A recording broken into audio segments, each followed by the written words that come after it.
way more chatter than there is action at the trade deadline. I'm sure it's on everybody's mind in the locker room to some degree, but we're focusing on our next opponent, and that's all we can really do. TCL is a proud sponsor of the Score North Studios. Enjoy more of the things you love with TCL. These two guys have Minnesota sports flowing in their veins. Mackey and Judd on Score North and ScoreNorth.com.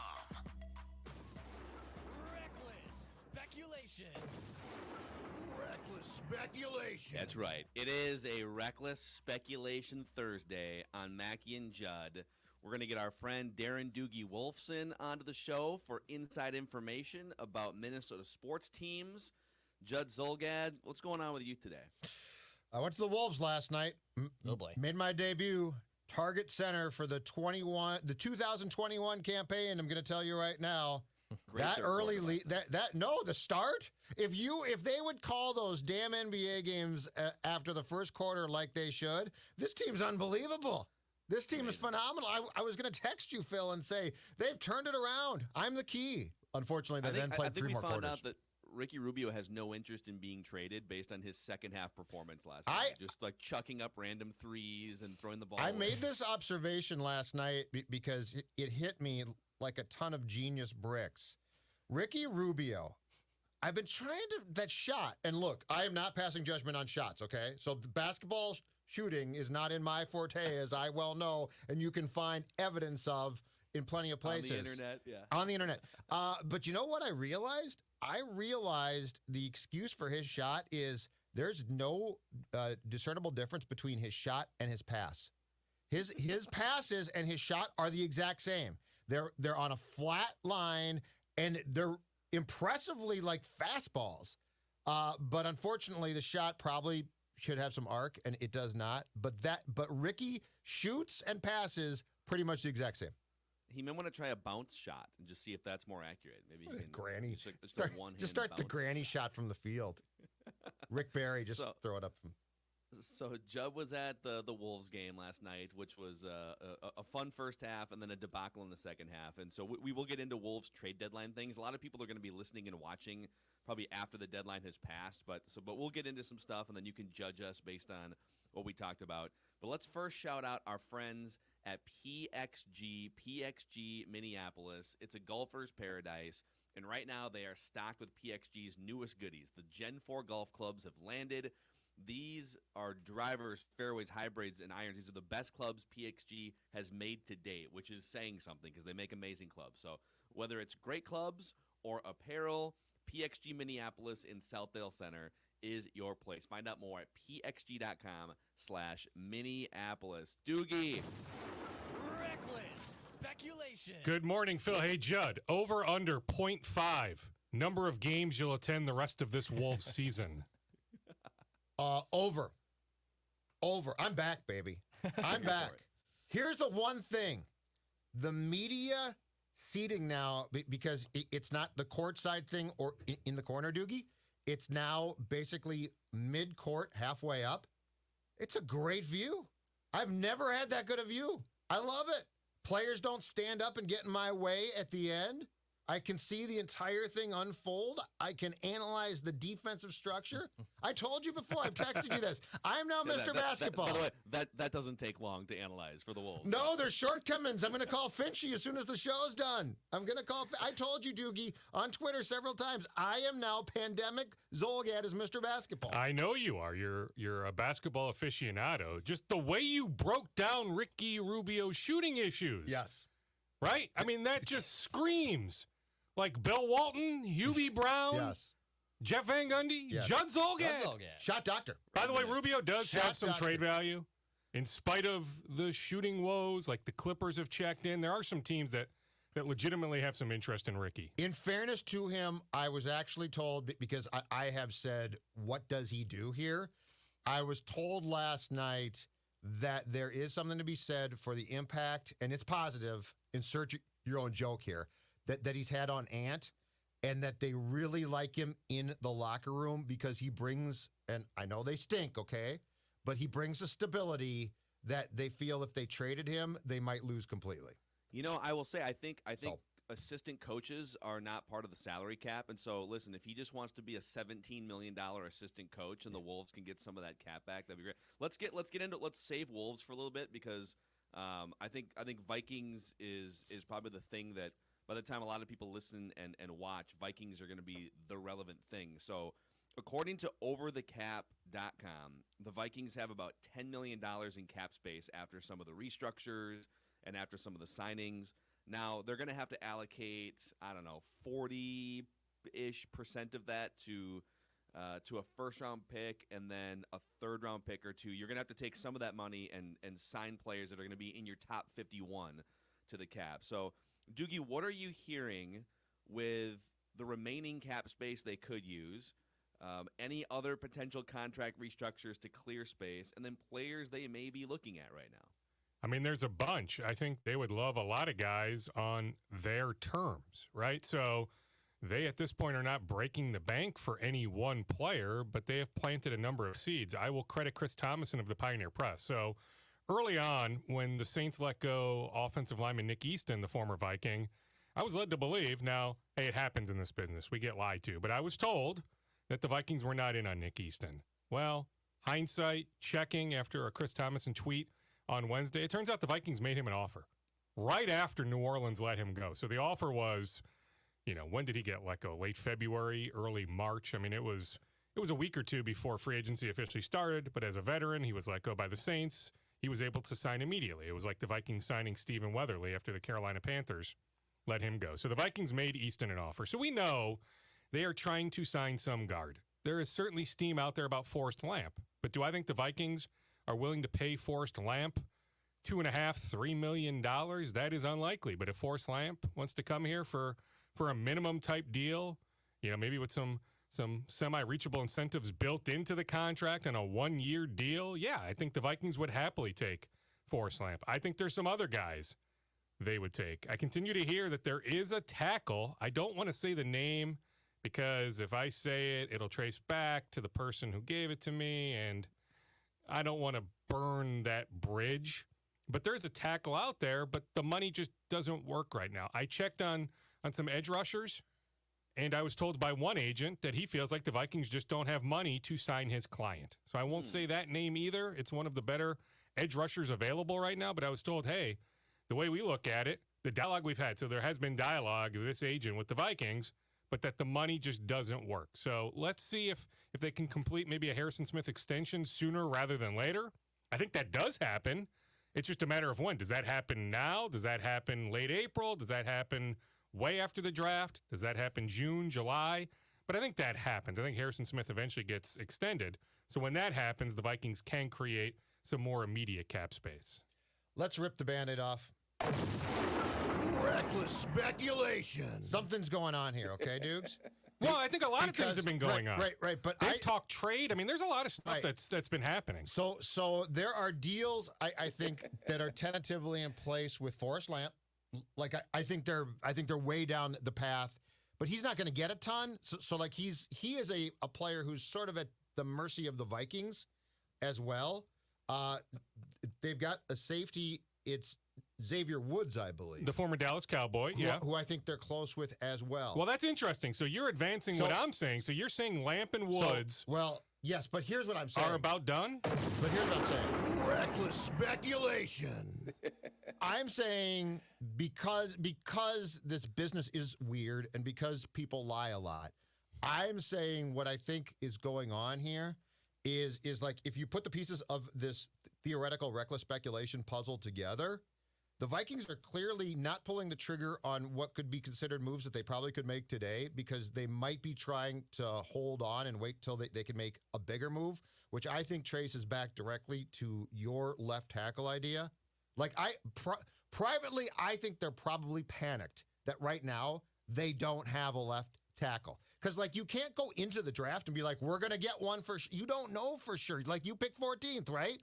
So my point is, I think there are deals that are very close to being done, but the Vikings have more control than the player does because Lamp is coming off a bad year. So there's not a ton of teams knocking down that door, right? So I think what you're saying about a potential left tackle, and it might be more than one, but a veteran who would be good but probably not great, but wants more than they can pay right now. That's where I think this puzzle gets completed as to why we're not seeing more action on what we would consider to be more minor signings, if that makes sense. It does make sense. You're right. I mean, what sorts of options does Lamp have right now? Right.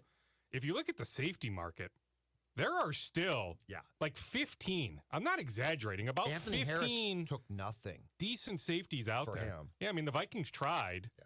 You know, then he switches representation, which was nuts. Like, did he really think that Drew Rosenhaus all of a sudden was going to hit on some jackpot contract? No. So, yeah, he takes the 1 year, $5 million deal. Good situation, though, I think, for him in Philly. He can reestablish his value. I actually think he's a pretty darn good player. I don't put a lot of his issues last year squarely on him. A lot of it was what wasn't taking place up front with the Vikings defense. So I think he can hit the jackpot maybe a year from now, but that was weird how he changed representation. But, yeah, I think there is something to be said about that. And, yeah, it is multiple tackles. It's a free agent. It's still Orlando Brown Jr. to some extent. As long as he's still there in Baltimore, like I would have thought by now a deal with Jacksonville would have taken place. It hasn't. Presumably there's some other teams in the mix. But I know, you know, that the Vikings have talked to Baltimore. I'm assuming, like, why wouldn't you keep talking to Baltimore? Orlando Brown Jr., I believe, is better than this free agent that is out there. So if you can find some sort of happy medium, like would Baltimore do 27 Brown Jr. for 14? Maybe you need to throw something else in. But is that something? But you're right. 14 is a slippery slope because the more you hear, the Northwestern tackle, I think, goes above 14. You know, I don't know if it's 13, 12, 11, 10, but he can go higher. The Oregon tackle is going to go higher. Now, I saw the Mel Kiper Jr. mock the other day that suggested that the Oregon tackle falls far enough where the Vikings maybe move up. Hey, sign me up for that. Like everything you read about that kid is going to be a multi-time Pro Bowler. But I have a hard time believing that Cincinnati in the top 5, top 6 passes on that kid. Doogie, the most interesting, actually for both of you guys, because you guys are both doing some sleuthing and insighting here.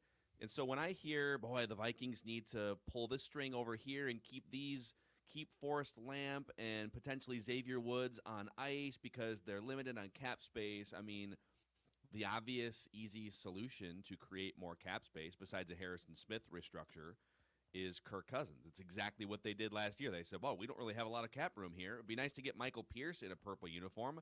Kirky boy, we like you. Let's add another year to your contract and let's take some money from this year's cap and push it forward. Chad Graff had the report that came out the other day that basically insinuated the Wilfs have no desire to move on from Kirk Cousins because of the risk of downgrading at quarterback, but that maybe Rick Spielman and Mike Zimmer were on the phone in the weeks leading up to free agency, testing the waters. What do we know about the Vikings from ownership to front office to Zimmer about their thoughts on Kirk Cousins and why there hasn't been a restructure of that contract to help clear room for this year? There may be dialogue at some point. There just hasn't been to date, but I'm not ruling out the possibility of that sort of dialogue taking place at some point, Phil. They believe in him. Now, I think it's more so ownership, front office. I think if Zim was being completely frank and honest, he might feel like he could win with a few different guys, right? Like it doesn't have to be Kirk, but of the scenarios being presented, you're not doing better than Kirk, right? And, I mean, heck, Deshaun Watson at this point, like, who's trading for Deshaun Watson with everything hovering over him at this point? Plus, he's got the no-trade power, I've told you. There really isn't a desire for Deshaun Watson to come to Minnesota. Russell Wilson, I don't think, is going anywhere after the Bears offered, 3 first-round picks? That's a juicy one, though. And a player. Yeah, I mean, I think that's going that's sideways. something that could still, I think that's something that could still maybe take place. I wouldn't necessarily dismiss the possibility of Russ eventually ending up in Chicago, but he's not ending up here, right? So, like, what's the alternative?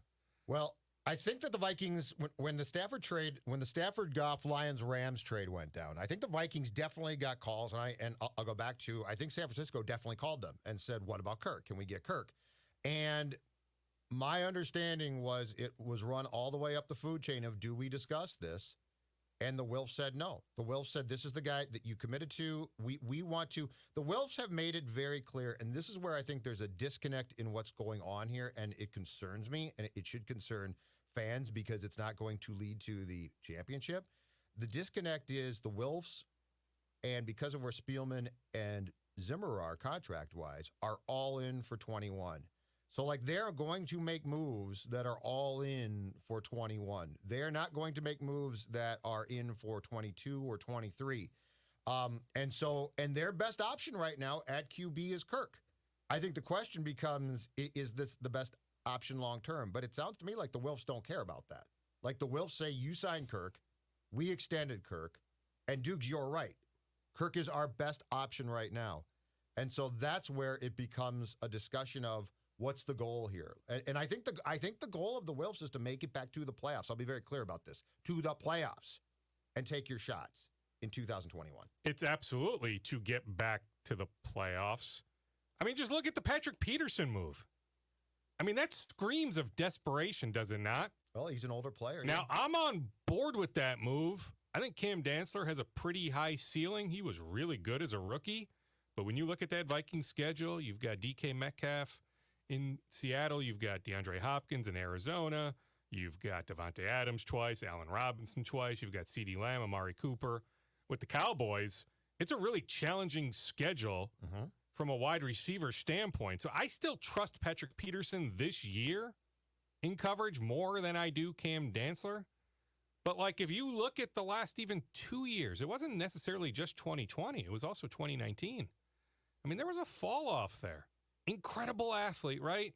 Coming out of LSU. Yep. But now, as he's about to turn 31 later this year, he'll play this season at 31 years old.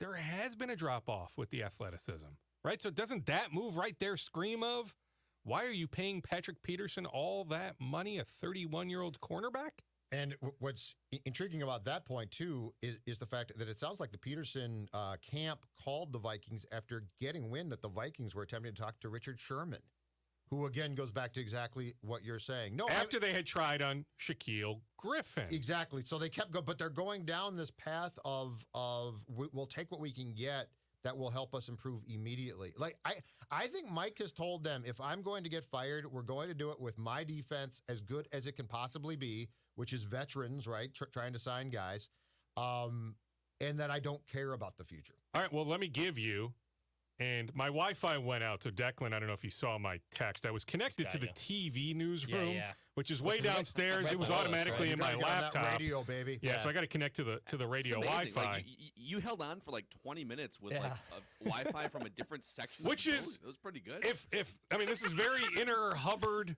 building talk. Yeah. But like, if you know anything about this building, like seriously, that's the miracle of all miracles. The right? word is I know, the word is fortress, Doogie. Fortress. Jeez. You can't get 2 bars of cell phone reception, but you can get the Wi-Fi through like 3 layers of concrete and fortress. Oh, it's just classic. But let me give you a little nugget here. Maybe you've talked about this, but let me give you a nugget here that falls in line with how desperate they are this year. They have interest in Geno Atkins. They do. And he's a defensive tackle, right? There is history with Gunther and with Zimmer. But does it make logical sense for them to add another interior defensive lineman? But there is interest. I'm not suggesting anything is imminent, but they do have interest in Geno Atkins. That's interesting. I think that's a great potential buy low option. You could say, well, he's 33 years old and his play dropped off last year and injury issues. But in 2019, at age 32 or 31, he was still really, really good. So that does intrigue me as a guy that can actually do something. Maybe he can play on third down, like the other that's what he tackles is. that you have aren't going to play on third. That's what I'm saying sarcastically. Like, no, you're right. You got 2 tackles that can't play on third down, basically, right? No, he would be signed to play, I think, like 25 snaps, third down. So he. And I suppose if you can get him on a low money deal, like, do you turn down Geno Atkins? So I don't think it's like the dumbest possibility. Yep. But they do. There's been dialogue. He's got the same representation as Dalvin Tomlinson, so the Vikings have a recent solid relationship with that particular agent. You know, the Bengals just let him go. We had talked about him, I think, on Monday or Tuesday when I joined you guys. But, yeah, it's now official. The Vikings have at least planted a seed on Geno Atkins. Boys, we have a Woj bomb. We have a Woj bomb while we sit here and record Mackey and Judd. That's Reckless Rosas's guy. speculation Is it with a Minnesota Woj related? bomb. It's not yet, but the dominoes are falling for an Orlando Magic rebuild today, and it's not Aaron Gordon that just got traded yet, although he'll go today now that they made this move. The Chicago Bulls have traded with the Orlando Magic. The Magic are sending Vucevic and Al-Farouq Aminu. Vucevic, all-star. I like Vucevic Yep. a lot. I love big the name. Vucevic guy. Love that They're, name. they're sending him to Chicago for Otto Porter, Wendell Carter Jr., and 2 first-round picks. Ooh. Chicago also remains in pursuit of Lonzo Ball. The Magic are moving forward toward a rebuild now with Aaron Gordon trade on deck, according to Woj. Well, not only an Aaron Gordon trade on deck, what do the Bulls now do with Lauri Markkanen, who was a Timberwolf for about, 4 minutes? He wore a Wolves hat draft night, right? Because the NBA hasn't fixed that fiasco, right? It was Justin Patton and Lauri Markkanen. Now, I talked to Brian Windhorst of ESPN yesterday for the Scoop podcast. That was about this time yesterday morning. And I said to Brian, hey, have you heard any scuttlebutt? Because I have not, about the Wolves having interest in Markkanen. He said he has not. And he hears a lot of stuff. Like he knew about Aaron Gordon's trade demand a month ago. He's not one. He defers to Woj on a lot of the bombs. Yeah. You know, Windy Woj's job. has a different role of sorts. You don't step on Woj's lawn, my man. Yeah, but Windy knows so much more than people realize. So I trust him when he says he hasn't heard that the Wolves have interest in Markkanen, but maybe that now ramps up in these final, what do we have now? T-minus 3.5 hours. Does Aaron Gordon, so he wants out. It makes sense. I assume that part of the reason why he wants out of Orlando, Dukes, is because they stink, okay? So I think he's got about 4 or 5 teams, including the Wolves, that have been in the rumor mill about trying to obtain him. He's got a year left on his contract after this. So if you were the Wolves and you were to make a trade for him and mortgage any part of your future, you want guarantees that he would stick around. My question being is, does Aaron Gordon have any desire, do you think, to come here? Like that's the one thing without his contract being, 2 or 3 years into the future. Does that type of trade make sense? Because there ain't no fixing this team for 2021. Like this would be starting next season. But I mean, you still have to see, boys, what, Cat and D'Lo look like together. How does Beasley fit in when Ant is thrown in?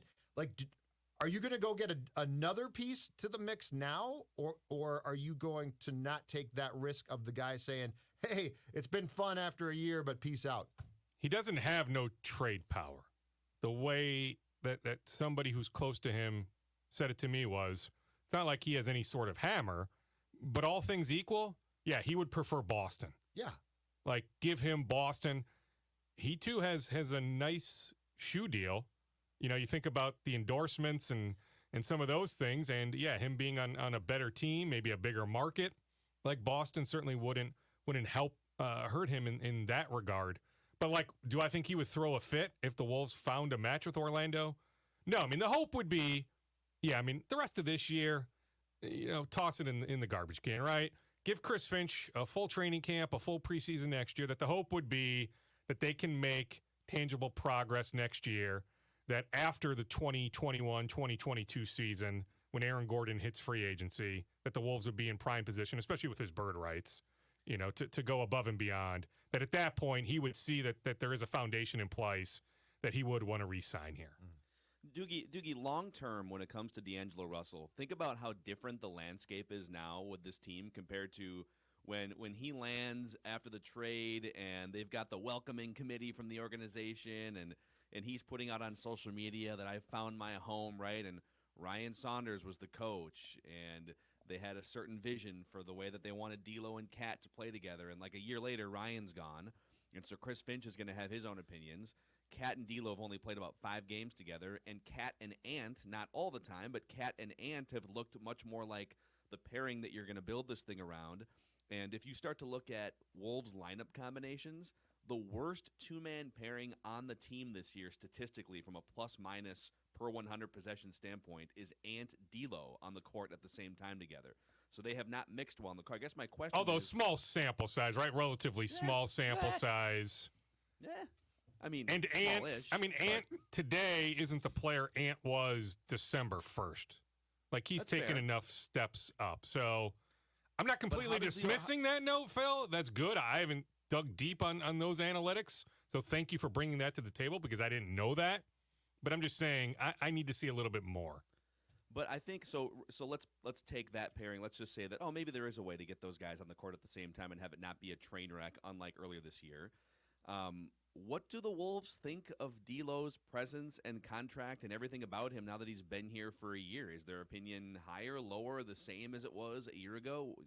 How do they view him? They want to see this thing through. That Rosas still believes in him. Heck, I can tell you, Ryan Saunders and D'Angelo Russell just didn't necessarily, mesh. There wasn't a whole lot of synergy there. Who's gone? It's Ryan, right? And that's not the only reason, obviously, Ryan is gone, but Ryan's gone. D'Angelo is here. They want to see this thing out. And, Wendy reminded me yesterday, Brian Windhorst again, I'm referencing that conversation. He reminded me there was a second team. So Golden State, a couple summers ago, gives D'Angelo the max. The Wolves clearly were interested in giving him the max if they could have created the cap space, which was a long shot, but they tried. There was another team. I don't know if it was New York. I don't know who it was, but there was actually another team that was willing to give him a max contract. So there's a lot of teams that laugh at that contract, right? But there are teams that believe it's multiple. Now, maybe it just is 2 or 3. Maybe even that third team doesn't believe in it now, and Golden State really doesn't believe in it at this point. But there is a belief that there's at least one other team. So there are teams that believe he's a max player, so he's a max player. So they're going to see this thing out, though, Phil. To answer your question, like D'Angelo Russell isn't on the trade block now. He's not going to be on the trade block in the offseason. Let's see where they're at 1 year from now. If it's another train wreck next year, I think all bets are off. But at this point, Rosas 100% wants to see this thing through. Who would Gerson hang up the phone on if they mentioned their name today? So, Cat, clearly. But what young players? That's true. You know what? Knowing Rosas, what players? First would off, cause him Rosas to is hang making up the call. phone? He's not taking the call. He's making the call.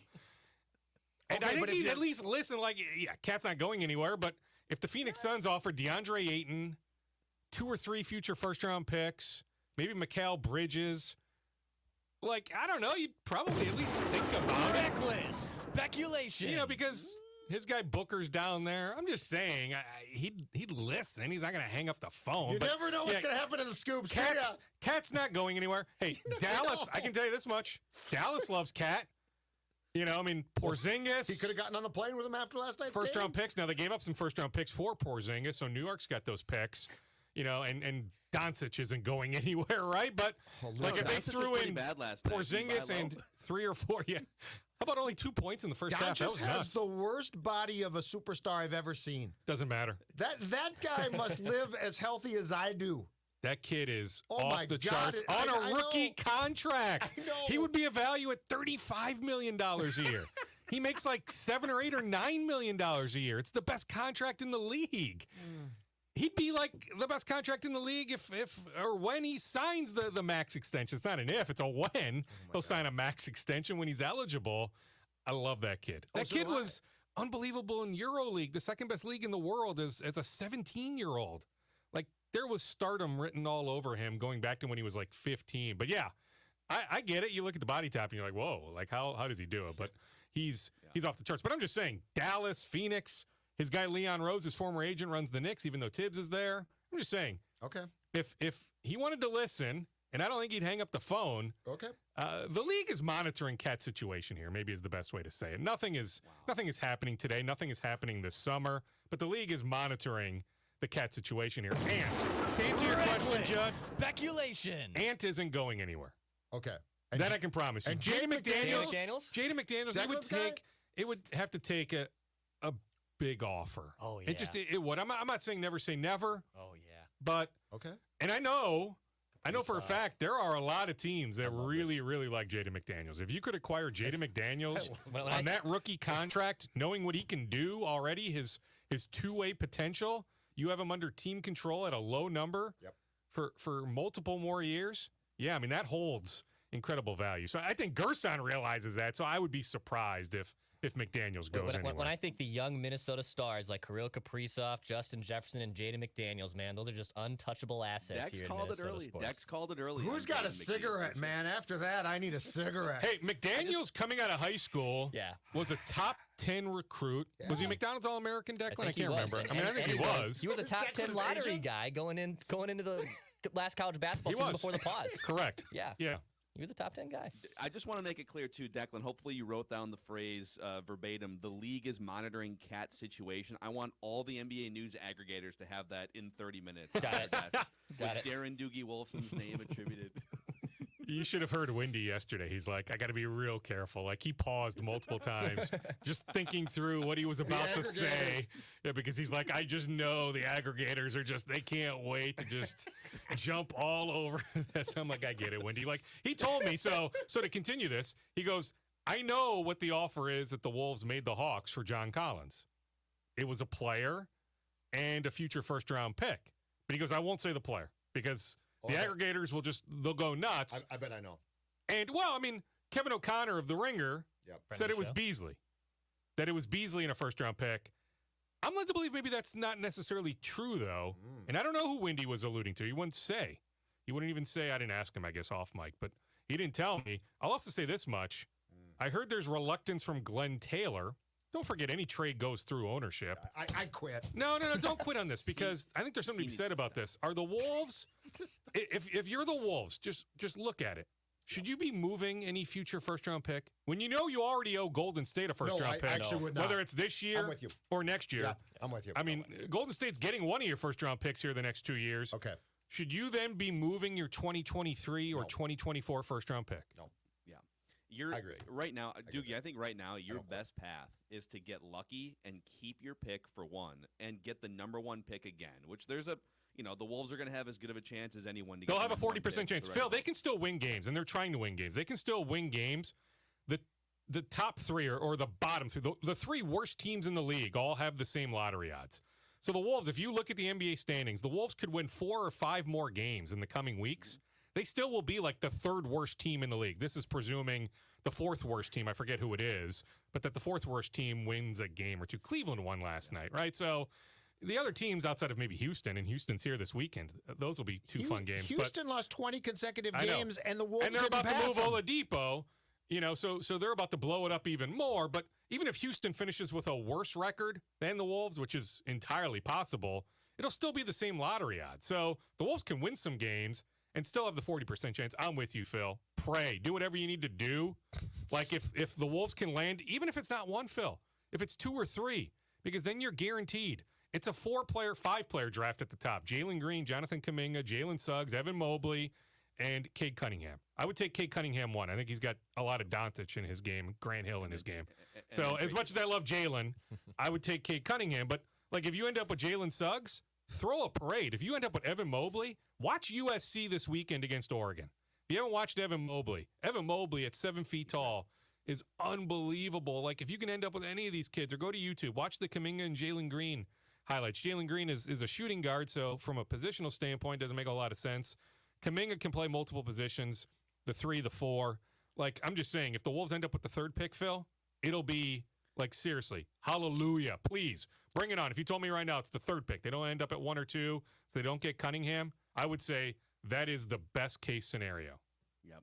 Doogie, give us some rapid-fire scoops here, starting with reactions from Minnesota basketball and Gopher basketballville when it comes to Ben Johnson.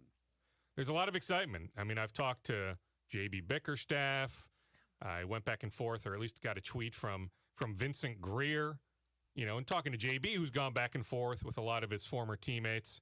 It seems like this hire is really going to galvanize many alumni, many former players, for whatever that's worth, because a lot of these players were part of some really bad teams, right? So is that big of a deal? But he is going to really connect a lot of the alumni. JB said, hey, whatever I can do within the rules, I am going to help Ben. JB and Ben have had a lot of basketball conversations over the years about offensive philosophy, defensive philosophy. JB is there as a sounding board for Ben. So is Ryan Saunders. I texted with Ryan. I said, Ryan, do you want to do an interview? He declined. It didn't get back to me on that, but he wanted to go on the record via text, hey, I'm seriously on board. Like, whatever Ben needs, I love the hire. So there's a lot of people that are really celebrating this hire. He's already hard at work. Jamison Battle, De La Salle High School, George Washington transfer, all-conference Atlantic 10, averaged about 18 points a game this past year, one of the better players in the transfer portal. And oh, by the way, there's about 400 players or 300 players right now in the portal. Jamison Battle is one of the best. He will have a Zoom today with Ben Johnson. So Ben Johnson's already working it pretty good. He reached out to Chet Holmgren. That's an incredible long shot, but at least he's trying. He should reach out. He's reached out to a number of transfers. So he is going to remake this roster. Race Thompson. He called Race Thompson. Yeah, Daryl's son yesterday. So yeah, Race Thompson absolutely is a possibility. He's going to remake this roster for next year. Then I think he'll hit on some of these 2022 high school players here in the state of Minnesota in 2 years, where for the next 2 years, short term, he's going to hit on some guys. The roster is going to be remade, that they'll have a fighting chance to finish upper half of the Big Ten. Twin scoopage? Well, talks are ongoing on a Byron Buxton extension, but nothing's close. I've been asked about some of these opt-outs, like Derek Law, a reliever. Mm-hmm. He's had a run in the majors. So that's still going on? Like 5 years ago, 2016, but he was good for the Giants way back when. And he's looked pretty good this month. So I was asked about his opt-out. His opt-out is August 1st. So it's not the end of this month. But he also has some language in his contract if an opportunity arises overseas, Japan, Korea, that he can escape his contract. But that opt-out is August 1st. Keon Broxton in the mix for some sort of job. Could he start opening day in left field? Is he the fourth outfielder, the former Brewer? So he might make it. Well, I don't know if he makes it, but his opt-out is also middle of the season. It's not here at the end of March. That being said, if he doesn't make it and his representation go to the Twins and say, hey, we have another opportunity, I think the Twins would listen to that, where they could just say, yeah, we get it. You didn't make the 26-man roster. We're willing to do something. But I was asked about those two guys in particular, some of these opt-out dates. Yeah, because a lot of guys do have the opt-out date after camp, right? Where if you don't make the team, on March 28th, that you can escape your contract. But in those two cases, Law and Broxton, it's middle of the season.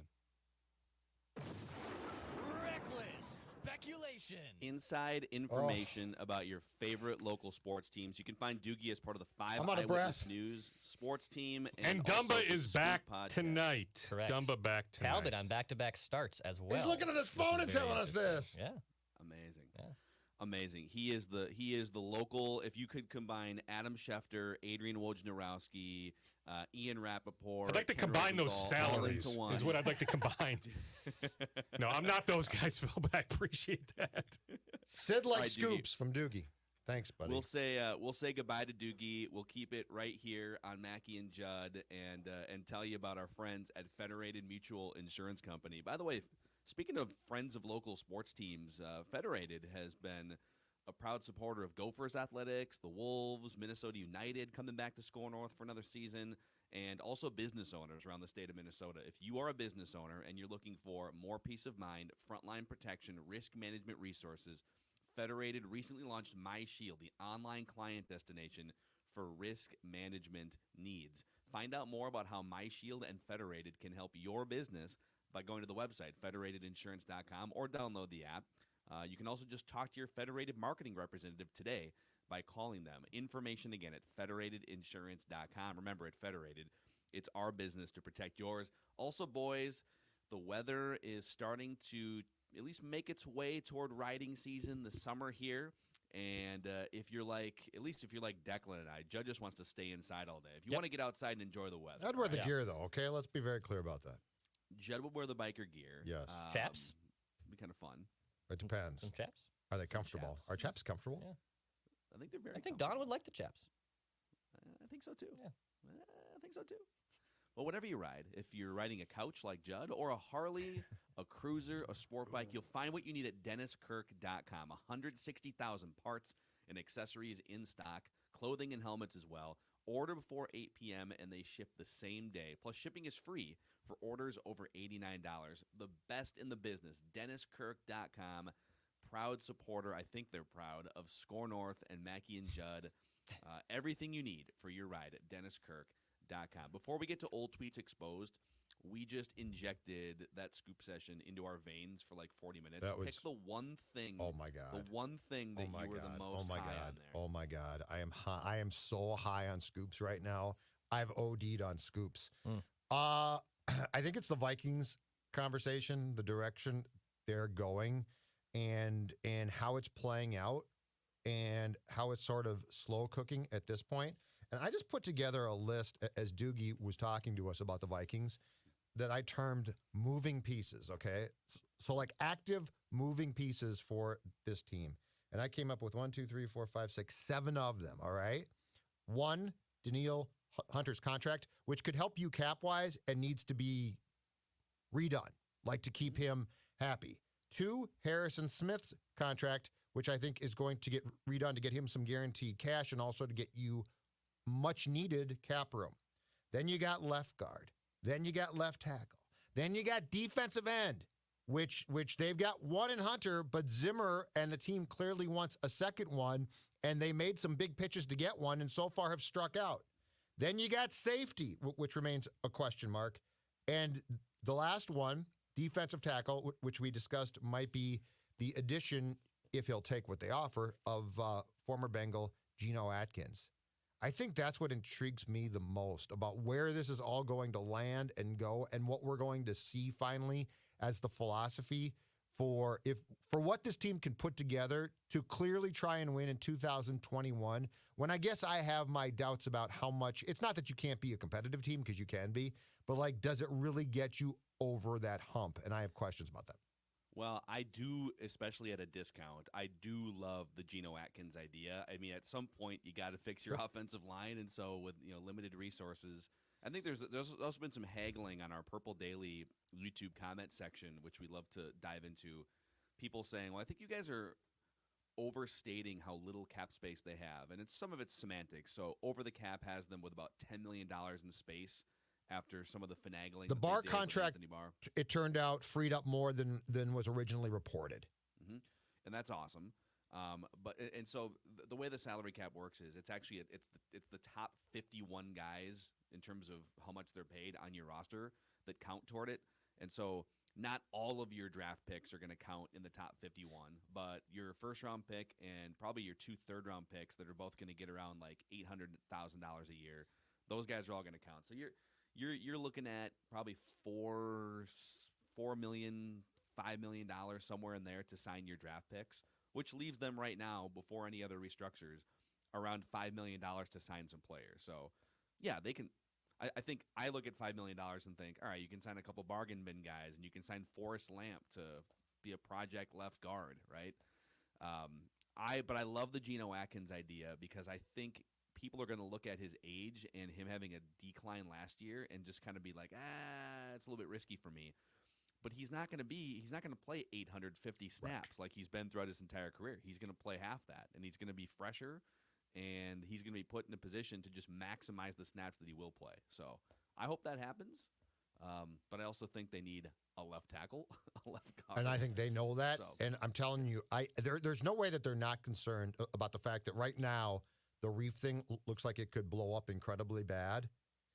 So, yeah, I think the left tackle, what they're doing to me is not making what they would consider to be potential minor moves, because they want to keep enough to sign a tackle. And again, you can get that in the draft, but you're taking a bit of a chance there. Like, you can't guarantee that, well, if Penei Sewell is there at 9, right, we're going to trade. You don't know that you can do that. And you don't know that the team drafting 9th, which in this case I believe is the Broncos, would make that trade.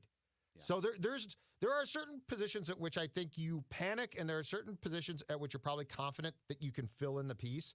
I would say left tackle is not I'm confident that we can find a guy.